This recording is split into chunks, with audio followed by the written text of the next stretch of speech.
Good morning, everyone. My name is Dr. Andrea Tooley. I'm an ophthalmologist in Rochester, Minnesota, and I treat patients with thyroid eye disease, or TED. And I'm Beatriz, but you can call me B, and I'm a passionate disease advocate and a patient diagnosed with thyroid eye disease and Graves' disease 5 years ago. Welcome to the fifth and final episode of TED Today, a special daily show we created for the first ever TED Awareness Week. In each episode, you'll find helpful information for patients living with or people caring for those with thyroid eye disease, also known as Graves' eye disease or Graves' ophthalmopathy. If you've missed any of the other episodes from this week, you can catch them all on our Listen to Your Eyes Facebook page. And it's been an awesome week bringing awareness to thyroid eye disease during the first ever TED Awareness Week. Este programa es totalmente en inglés, pero si necesita recursos en español, por favor visite la página que se indica en esta pantalla y ahí encontrará recursos que le puede ayudar. We have a great show for you today to round out the week. First, today we're focusing on your body and your mind. We're sharing tips for managing your mental health while living with thyroid eye disease and how building a community can help with your mental health. Today's segments will include a Q&A with Nancy, the founder of the Graves' Disease and Thyroid Foundation, about the effect of Graves' and thyroid eye disease on your mental health. We'll also have a guided meditation session. And finally, we'll hear from the TED community about supporting each other through your journey with thyroid eye disease. Let's jump right in.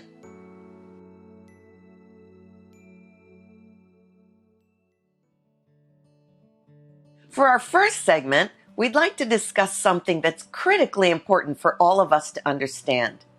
You are not alone. Here to discuss that with me is my friend Nancy. She is the founder of the Graves' Disease and Thyroid Foundation, and on top of that, she holds a PhD in counselor education, and she's a clinical specialist in psychiatric and mental health nursing and a nationally certified counselor. Nancy is a true crusader for all of us with thyroid eye disease, and we are so lucky to have her here with us. Hi, Nancy. Hey, B. Good to see you. You have an impressive background in both mental health counseling and thyroid eye disease. Since you were diagnosed about 20 years ago, what has your experience been with thyroid eye disease? I got it. It manifested itself probably within a week of taking radioactive iodine. They didn't know back then that RAI could kick it off, and apparently I already had a little bit. But the doctor I was seeing immediately sent me to an ophthalmologist who immediately told me what I had, explained the active and inactive phases. He also explained that there was no treatment for it, but they could try to manage it. And what kind of resources were available to you back then when you were just starting to contend with this disease? The resources I had were my good doctors. Otherwise, I have a one-word answer to that. None. There were no resources. Can you tell us about some of the challenges that you went through at that time? I think it's hard to separate the challenges from Graves' disease and active TED because most of the time they occur at the same time. So you're going around being very irritable. Some people get depressed and anxious. I was very irritable. You're worried about your job. You're worried if you're going crazy. Things are just so scattered. I had a horrible time with my memory and just thinking things through. For a few months, I made flashcards to go to the grocery store because I could read my list, but it didn't make any sense. But I could associate the picture with the product. Most of the time, families do not understand, and it's hard to talk about because you get tired of complaining that you feel so terrible and your eyes are so terrible and you look just fine. Thank you very much. Going back to what you went through personally, how did you build community for yourself? What steps did you take? You had mentioned that there were 0 resources available to you. So how did you build the community you needed to get through this? Can you tell us? Well, I started the foundation. I asked my doctors after my first surgery, I said, where's the support? And they said there isn't any. And I said something like, well, there will be. And the next week they became the vice presidents of the National Graves' Disease Foundation. The first support group was in Jacksonville, where I was, and it just, word got out. And that's how we started. And like I say, things have gotten pretty big and lots of different things now. So we're trying to reinstitute some of the in-person support groups so that people will know they are not alone. Understand that you're not alone, which it feels very lonely. Not many people have this. And I cannot count the number of people that have said, I've never heard of this before. I don't know anybody that has it. There's a phrase somebody else gave me that says, I have Graves of TED. They don't have me. And that's a big step to realize you're a mother, a teacher, a daughter, a father, you're all these things. You work at the PTA, you go to church. This is a smaller part of your life than it feels like, because it feels like it's the whole thing. Nancy, it's been wonderful to have you here with us today. Your work and your efforts in building community have been invaluable to all of us. Thank you so much for being here. You're so welcome. Thank you to Nancy for speaking with us. I've also found that in my patients, mindfulness, meditation can be extremely helpful for anyone experiencing mental health concerns. Now, we're joined by Sarah Wood, TEDx speaker and founder and CEO of Joy Soldier, who will lead us in a short guided meditation.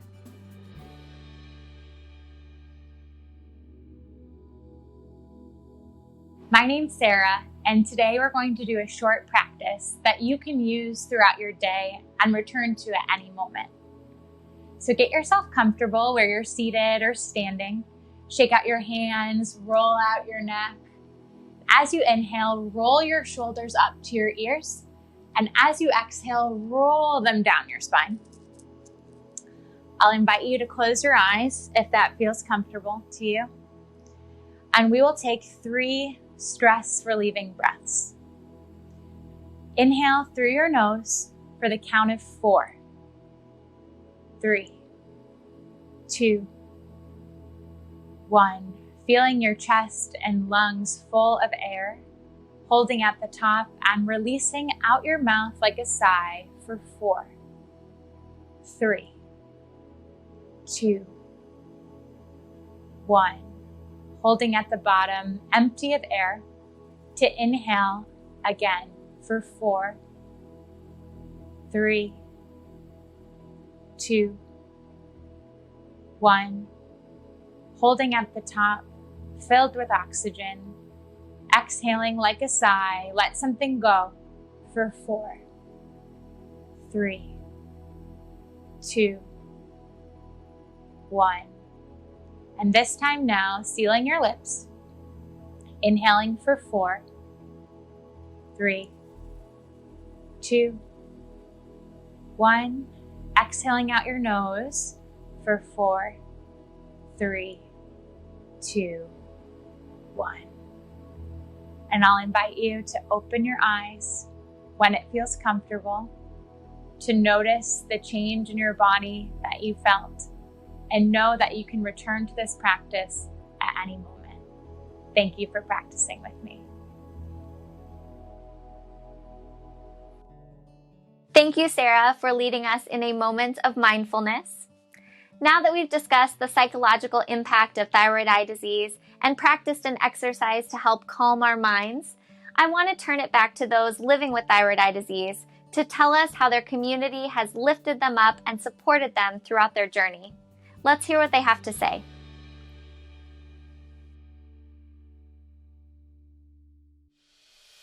I think finding out that there is a community out there with people dealing with the same things as me, it definitely was, I think really refreshing and beautiful, but also a huge weight lifted off of me. Well, I always would say I wanted to help people or help them in some way. I wanted to at some point have a nonprofit to help people or something. Like, I always knew that that was part of my journey. And this disease, I mean, even though it's hard and it takes a lot from you, it actually helps you grow.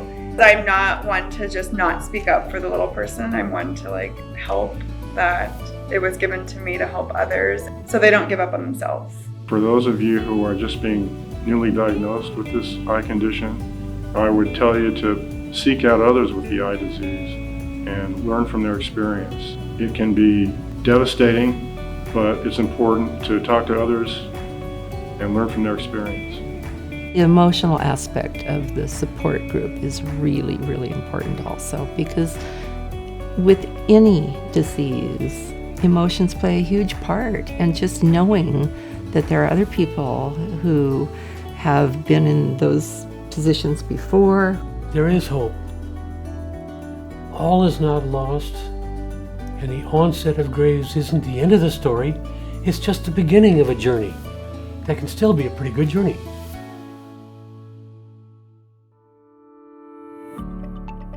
Thank you all for joining us for the first ever TED Awareness Week and series of TED Today.